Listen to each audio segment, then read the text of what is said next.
그래서 이제 그게 가장 대표적인 게 미우새, 그 신동엽하고. 그럼 신동엽 씨가 높았던 거는 그 전날 밤에 무슨 일이 있었기 때문일 수도 있다.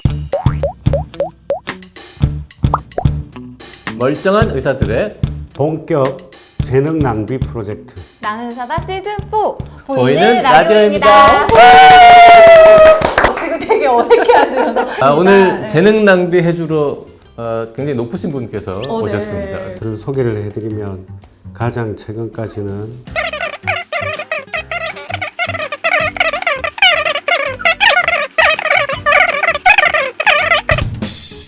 비뇨기과 개원이들 먹고 살게 해준 장군이 2006년, 2007년부터 대한남성갱년기학회가 다시 붐업이 돼가지고 이 남성갱년기의 진단, 치료 가이드라인을 다 이제 우리가 번역을 해서 퍼뜨리고 계속 그 붐을 일으켜왔던 장본인이다. 더 해도 돼? 그만합시다. 이제. 되게 길게 얘기하셨지만 한마디로 원래 갱년기 하면 여성들한테 많이 생긴다? 여성들에게는 생긴다라고 알고 있었는데 남성분들의 갱년기가 있다라는 게 알려진 지 좀 이렇게 공론화된 지 얼마 안 된 것 같아요. 예전에도 남성 갱년기 때문에 고민하시는 분들이 있었나요? 남성 갱년기라는 개념을 도입을 하고 막 퍼뜨린 게 10년 전 결국은 이제 우리 대한남성갱년기 학회에서 퍼뜨리기 시작하면서 그 이야기가 나온 거고, 갱년기라는 게 남자건 여자건 수태가 돼가지고 그 다음에 이제 2차 성징이 나타나면서 남녀로 구분이 되잖아요.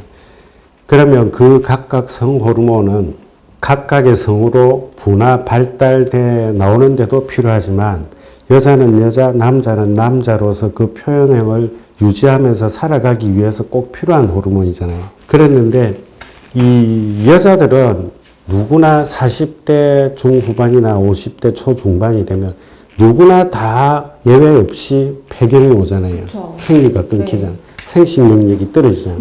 남자들도 마찬가지인데 남자들도 나이가 들면 남성 호르몬은 그래서 사춘기 때 최고로 올라가서 20대 후반에 최고에 올랐다가 20대 후반 30대부터 서서히 연 한 1%씩 감소를 한다고요. 근데 그게 여자들처럼 일정한 시기에 누구나 다 떨어지는 게 아니고 어떤 사람은 빨리 떨어지고 어떤 사람은 더 늦게 떨어지고 그렇기 때문에 반면에 충분히 오래 살면 남자들도 다 떨어질 거잖아요. 그러니까 20년, 30년 전만 해도 우리나라 남성 평균 수명이 70세가 안 됐어요. 이제는 남자들도 남성 호르몬이 떨어질 만큼 충분히 수명이 길어진 거예요. 그렇기 때문에 그 시기가 온 거예요. 사람들이 갱년기 증상을 겪을 만큼 충분히 오래 살고 인구학적으로도 그렇고 그 다음에 경제적으로도 그렇고 그 다음에 이제 사람들의 살아가는 그 문화가 많이 바뀌었죠. 그래서 노령층에서도 자기 자신들한테 많이 투자를 하고 그래서 이제 이 갱년기가 저희가 부각이 된 거죠. 질문이 한 10대 개 있는데 첫 번째 질문에 대해서 한 번에 다 이게 남자들은 보통 갱년기가 언제쯤 빨리 오고 몇 살 때쯤 옵니까?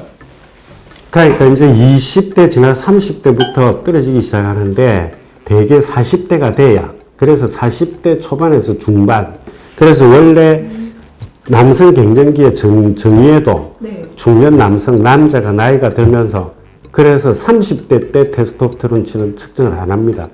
40대 건강검진하면 남성 호르몬 수치를 재줍니까?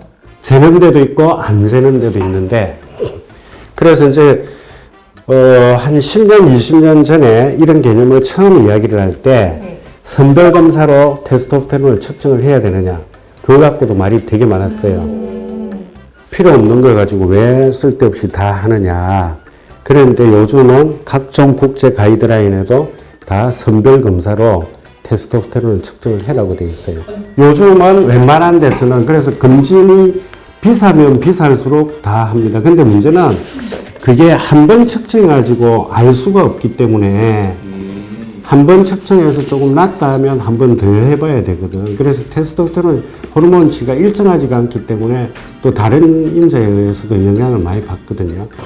그러면은 교수님 요새 TV 같은 데서 이제 비뇨의학과 가서 그런 남성 호르몬 측정해보는 경우가 많잖아요. 그래서 이제 그게 가장 대표적인 게 미운 우리새인데 네네, 맞아요. 그 신동엽하고 그 다 좋은데 한 번 재가지고 그거 해가지고는 몰라. 최소한 그래서 원래는 그럼 신동엽 씨가 높았던 거는 그 전날 밤에 무슨 일이 있었기 때문일 수도 있다. 그거는 이제 개인 증상에 관한 거. 반면에 내가 해주려는 이야기는 사람들이 이제 피 검사하면 환자들이 교수님 내일 아침에 굶고 와야 됩니까? 그러잖아요. 그럼 이제 감기는 검사나 혈당 그런 거는 굶고 와야 되고 테스토스테론치도 굶고 오라고 되어 있어요. 스트레스 받았다든지 아니면 갑자기 몸이 아팠다든지 그러면 낫고 그거 하기 전날 성관계를 했다. 자극을 엄청 하고 갔다. 그럼 확 그 다음 담배 펴도 그럴 수가 있고 그 다음에 이제 전립선 비대증 치료제 같은 거 호르몬제 드셔도 그래도 올라갈 수 있어요. 담배를 피워도 올라갈 수 있고요. 오히려. 중요한 거는 이제 좀 많이 났다. 네. 그럼 한 번 좀 더 재봐야 되고 왜 호르몬만 재는 게 아니라 이제 증상도 같이 있어야 되니까. 증상은 보통 뭐가 있습니까? 남성 호르몬. 그래서 이제 남성 호르몬은 만병통치약이죠. 쉽게 이야기하면 아까 이야기했던 대로 하면 남성 호르몬은 신체 각 장기에 다 작용을 하기 때문에 나이 들면 머리 빠지잖아요. 그래서 머리카락도 가늘어지고 그다음 피부도 탄력도 없어지고 그거 다 마찬가지예요. 그 다음에 이제 근육량도 줄어들게 되고 골격계, 골밀도도 약해지게 되고 혈관도 약해지고 그런 육체적인 증상, 정신적인 증상이 있고 그 다음 하나가 성적인 거. 그래서 새벽에 발기가 된다든지 성욕 이런 거. 그래서 육체적인 거, 성적인 거. 그 다음에 하나가 정신심리적인 거. 그러니까 그 무력감이나 피로감이나 제일 좋은 표현 같은 경우 설문지 내 인생에 바닥을 친 것 같다. 바닥을 친 것 같다. 좋은 시기는 다 지나갔다. 그런 기분, 우울증. 그래서 크게 그 세 가지 영역으로 나누죠. 막 드라마 보거나 영화 보면서 우시는 남자분들이 그 이제 그런 것도 감정적으로도 조금 눈물도 자주 흘리고 감정의 변화가 심하죠. 잘 삐지고.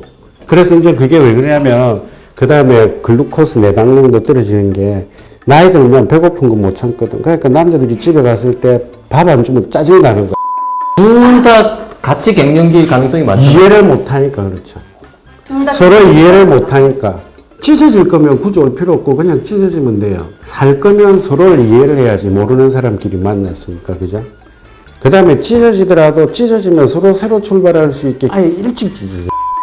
일단 찢어질지 안 찢어질지 여부를 알아보시고 안 찢어지고 우리 살겠다. 근데 남자가 갱년기예요. 그럼 남성 갱년기 이분이 어쨌든 치료를 받으려고 왔을 건데 그럼 이런 분들 치료가 가능하긴 한 거예요. 상담 말고 되죠. 치료가 다 되죠. 네. 그래서 일단 진단을 하기 위해서는 갱년기라고 오면 호르몬 검사를 해봐야죠. 그래서 확실히 남성 호르몬이 낮고 이게 갱년기가 맞는지. 왜 그러냐면 아까 그 말했던 증상들이 되게 부정확해요. 100% 주관적이에요? 주관적인 증상인데 일반적인 노화 현상, 노화 증상, 노화 과정에서 나타나는 증상하고 네. 남성 호르몬이 부족해서 나타나는 증상하고를 정확하게 상관관계 있게 일이 만들어진 그런 설문지가 아니에요. 그래서 요즘은 남성 호르몬이 낮고 그게 확인이 됐으면 그 사람이 이제 그 호소하는 특이 증상이나 증후군, 증후 쌓인 그런 것 중에 남성 호르몬하고 관련이 있으면 이제 치료를 해주는 그런 쪽으로 흘러가거든요. 그래서 먼저 진단을 하되 그 중에 제일 많은 게 성기능 장애예요. 그거는 테스토스테론하고 확실히 상관관계가 있어요. 그 육체적, 정신적, 성적 중에서 정적인 부분이 성적인 게 제일 확실하고 제일 확실하고 이런 남성 호르몬 부족 증상들이 어찌 보면 노화 과정의 증상일 수도 있고 아니면 뭐 당뇨, 고혈압 이런 만성 성인병 그런 것들에서도 피로감, 우울감, 무력감 올 수 있잖아요. 그래서 이게 남성 갱년기 치료가 좀 어려운 이유가 그게 있고 그 다음 그 중에서 남성 갱년기는 호르몬 하면 내과 의사가 이래 해야 될 것 같은데 비외과 의사들이 자꾸 나서서 하는 이유가 성기능하고 제일 연관이 많고 그 다음에 이제 남성 호르몬을 사용을 하다 보면 그 나타나는 부작용 중에 나중에도 하겠지만은 남성 호르몬은 결국 골수 작용을 하기 때문에 조혈 작용이 활발하거든요. 피가 많이 만들어지거든요.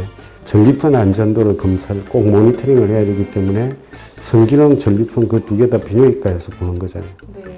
그래서 이제 내 같은 사람들이 나서서 막 그쪽으로 하여튼 남성 갱년기 증상이 있으면 내과보다는 비뇨의학과에 와라. 이 말씀. 아니 물론 내과로 가도 되는데 그런 성기능이나 전립선 체크를 하려면 양쪽 과를 다 보는 게 더 좋다. 그래야 이제 내분비나 내과나 가정의학과 의사들도 먹고 살아야 되고 내보고 뭐라 하지 않아. 역시 시조세셔서 근데 그런 발기부전 치료제를 먹는 거 하고 남성 갱년기 치료, 호르몬 치료하고 이 두 가지 제일 좋은 게 가령 일이 있으면 이거는 너무 낮은 거고 설명하려고 일부러 그 연필 갖고 아니 마치 이게 있어도 너무 넓다.